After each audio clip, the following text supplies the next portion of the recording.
Hello and welcome back to the channel. और आज के इस लेक्चर में हम बात करेंगे स्टॉक और प्रवाह की, यानी स्टॉक और फ्लो की। स्टॉक क्या होता है, फ्लो क्या होता है, उसकी चर्चा हम आज करेंगे। और उसके आगे जो हम डिस्कस करेंगे वो करेंगे निवेश। निवेश क्या होता है, यानी विनियोग होता है, वो क्या होता है, इन्वेस्टमेंट क्या होता है, उसकी भी हम चर्चा करेंगे। अगर आपने इससे पहले का लेक्चर नहीं देखा है, जो हमने डिस्कस किया था वस्तुएं क्या होती हैं और वस्तुओं के प्रकार देखे थे हमने, उसमें आपने देखी थी टिकाऊ वस्तुएं देखी थी, काफ़ी सारी वस्तुओं को हमने डिस्कस किया था। तो वो लेक्चर आप ज़रूर देख लें, क्योंकि वो लेक्चर भी आपको आगे काम आने वाले हैं। जब हम नेशनल इनकम को पढ़ेंगे, जब हम राष्ट्रीय आय की बात करेंगे, तो वो लेक्चर आपके वहाँ काम आने वाले हैं। तो अभी जो शुरू कर रहे हैं वो शुरू कर रहे हैं स्टॉक और प्रवाह को। तो स्टॉक से भी आप भली भांति परिचित है कि स्टॉक किसको कहा जाता है। स्टॉक आम भाषा में भी यूज होता है कि कितना स्टॉक है, मतलब कुछ भी चीज़ें हैं आपके पास, तो अगर किसी को दूसरे को अगर कोई सी वो चीज़ चाहिए तो वो आपके पास ये पूछता है कि आपके पास कितना स्टॉक है, मतलब वो चीज़ें आपके पास बची हुई रुकी हुई कितनी है। स्टॉक का मतलब होता है एक रुकी हुई चीज़ों से, यानी जो भी चीज़ें हैं आपके पास रुकी हुई हैं वो आपका क्या कहलाता है, स्टॉक। यानी ये स्केच पेन है आपके, अगर आपके पास 10 हैं तो आप कहोगे कि मेरे पास 10 का स्टॉक है। यानी स्टॉक किसको कहेंगे, स्टॉक कहेंगे एक समय में, क्या एक समय में, एक समय हो गया या अभी, एक समय या अभी जो जितनी भी चीज़ें आपके पास उपलब्ध हैं वो आपका क्या कहलाता है, स्टॉक। आपको अगर परिभाषा लिखने के लिए आती है या ये आता है स्टॉक किसे कहा जाता है, तो आप लिख सकते हैं कि एक समय में जितनी भी आपके पास मात्राएं या जितना भी आपके पास सामान या जितनी भी चीज़ें उपलब्ध हैं उस समय में वो उसका स्टॉक कहलाता है, यानी स्टॉक कहलाता है। अब स्टॉक में देखिए, स्टॉक के एग्जाम्पल ले सकते हैं हम। स्टॉक में क्या क्या एग्जाम्पल आएंगे, एग्जाम्पल ले लीजिए आप, जैसे पानी की टंकी ले लो। पानी की टंकी, पानी की टंकी, तो पानी आप पे स्टॉक है ना। ये वाली टंकी में जो पानी है वो आप पे स्टॉक है। जैसे धन भी आता है इसमें, धन है वो आपका क्या है, स्टॉक है। स्टॉक हुआ ना, क्योंकि जो भी पैसा आपका अलमारी में रखा है, अब जो धन है और पूंजी है उसमें भी डिफरेंस मैं आगे बताऊंगा। तो धन है वो आपका क्या है, स्टॉक में आता है। क्यों, क्योंकि वो रुका हुआ चीज़ें हैं, वो रुकी हुई है, वो स्टॉक रखा हुआ है। आपके पास कितना पैसा है, तब आप वो अगर आपको पूछता है कोई भी कि आपके पास स्टॉक कितना है, कितना माल बचा हुआ है, कितनी चीज़ें या कितने पैसे स्टॉक बचा हुआ है, तो आप क्या बोलते हो, हाँ मेरे पे इतना स्टॉक बचा हुआ है। तो धन भी स्टॉक में आता है। तो ये चीज़ें हो गई। अब देखो तीसरा हम एग्जाम्पल लेंगे, जैसे गोदाम में रखे गेहूँ है, क्या है, गोदाम में रखे हुए, जैसे गोदाम में रखे हुए गेहूँ, ठीक। ये भी किस में आएगा आपका, ये भी आपका आएगा स्टॉक में, आएगा या नहीं आएगा। अब स्टॉक इसी को तो कहा जाता है, कितना स्टॉक बचा हुआ है गेहूं का कितना स्टॉक है वो बता देगा। ये हो गया। जैसे इसमें आता है मुद्रा का परिमाण, मुद्रा का परिमाण, मुद्रा का परिमाण का मतलब कितनी है मुद्रा, कितने का परिमाण है उसका। जैसे 500 का नोट हो गया, जैसे 500 रुपये, तो उसका परिमाण 500 के बराबर हुआ है ना, तो मुद्रा का परिमाण आता है उसमें। ये चीज़ें आपकी समझ आ गई होंगी कि स्टॉक किसे कहा जाता है, जो एक समय में जितनी भी मात्राएं आपके पास उपलब्ध है वो स्टॉक कहलाता है। हो गया स्टॉक, इंग्लिश में भी इसको स्टॉक ही कहा जाता है। अब बात करते हैं प्रवाह की। प्रवाह, इसको इंग्लिश में क्या कहा जाता है, फ्लो। यानी फ्लो किसको कहा जाता है, फ्लो वैसे ही शब्द से भी लग रहा है कि फ्लो का मतलब एक ही फ्लो में बह जाना। जैसे नदी का पानी, नदी का पानी, या ये क्या हो, टाइम ऑफ पीरियड के हिसाब से चलता है। मतलब एक समय में, जैसे एक हफ्ते में आपने कितने स्केच पेन का डिलीवर किया या कितने पेन भेजे, तो वो क्या हुआ, फ्लो है वो, यानी प्रवाह था, स्केचों का प्रवाह। स्टॉक नहीं था वो, जितने आपने भेजे हैं वो क्या है, प्रवाह। मतलब जितनी चीज़ें आप भेज देते हो वो प्रवाह में आती हैं, और जितने आपके पास रुकी हुई है वो स्टॉक में आती है। यानी देखो पानी का जो पानी था टंकी में वो आपका क्या आ गया, स्टॉक में आ गया। और जो नदी में पानी चल रहा है वो वही पानी, पानी तो वही है पर वो चल रहा है, वो किस में आएगा, आपका फ्लो में आता है। ये आपका हो गया नदी का पानी, ठीक। और देखो और एग्जांपल ले सकते हैं इसमें, देख लो और एग्जांपल है इसमें निवेश। निवेश भी होते रहता है, निवेश भी क्या है, जैसे आप निवेश करते हो, होते रहता है ना, वो एक टाइम पे तो नहीं होता, चेंज होते रहती है चीज़ें। निवेश हो गया, आय होगी आपकी, इनकम जो होती है वो बढ़ती या घटती रहती है, और रोज़ बढ़ रही है आपकी आय या रोज़ घट रही है, रोज़ आप काम कर रहे हो, ऐसा नहीं है कि स्टॉक करी हुई है। ठीक, निवेश हो गया। उपभोग देख लो, उपभोग भी रोज होता है। तो ये सब एग्जाम्पल किसके हैं, ये सब एग्जाम्पल है प्रवाह के। यानी प्रवाह किसे कहा जाता है, जो निरंतर चलने वाली या चलते रहने वाली प्रक्रिया क्या कहलाती है, आपकी प्रवाह कहलाती है। तो आई होप कि आपको स्टॉक और प्रवाह में अंतर भी समझ में आ गया होगा, और स्टॉक किसे कहा जाता है वो भी समझ आ गया होगा, प्रवाह किसे कहा जाता है वो भी समझ आ गया होगा। अब हम बात करते हैं निवेश की। निवेश या विनियोग इसको कहा जाता है, या इन्वेस्टमेंट जिसको कहा जाता है, उसकी बात करते हैं कि निवेश क्या होता है, तो इसकी बात करते हैं। तो अब बात करते हैं निवेश की, विनियोग या इन्वेस्टमेंट की। तो निवेश क्या होता है वो आपको पता होना चाहिए कि निवेश क्या चीज़ होती है। निवेश हर कोई इससे परिचित है आजकल। निवेश का मतलब इन्वेस्टमेंट करना है, कहीं पे इन्वेस्ट करना है, निवेश करना है, निवेश करना है। कॉल भी आते रहते हैं लोगों को, पर निवेश होता क्या है वो चीज़ आपको पता होनी चाहिए। निवेश की अगर डेफिनेशन लिखने के लिए आती है तो निवेश क्या है, पूंजी निर्माण की प्रक्रिया।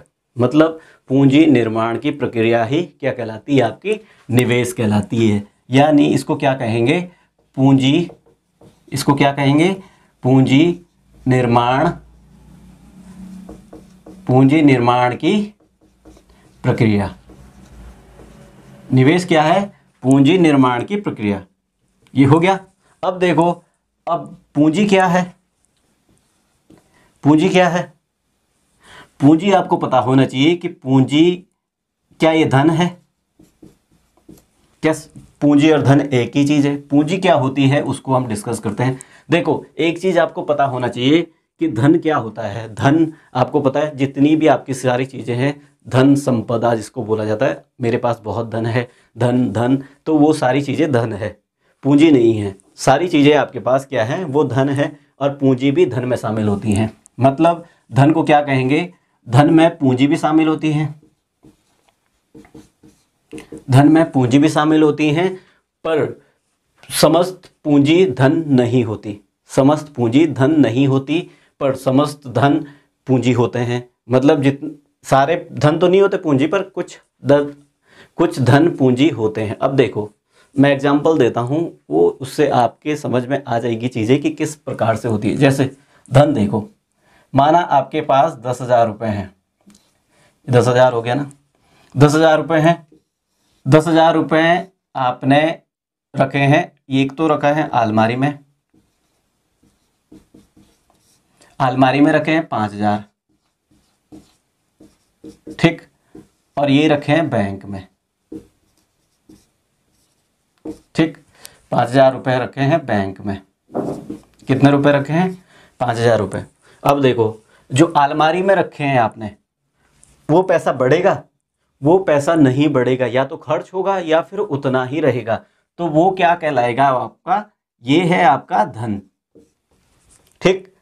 और ये देखो, अब 1 रुपये बढ़े, 2 रुपये बढ़े, कितने ही भी बढ़े, तो ये क्या कहलाएगा आपका पूंजी। यानी ये क्या है, देखो पैसे ये भी हैं, ये भी हैं, तो ये धन है और ये पूंजी है। क्यों, क्योंकि ये बढ़ रहा है, ये दिन प्रतिदिन बढ़ता रहेगा, और ये दिन प्रतिदिन या तो कम होगा, मतलब खर्चे होंगे, या फिर उतना ही रहेगा। तो धन क्या है आपको पता चल गया, और पूंजी क्या है आपको पता चल गया कि पूंजी क्या है, ठीक।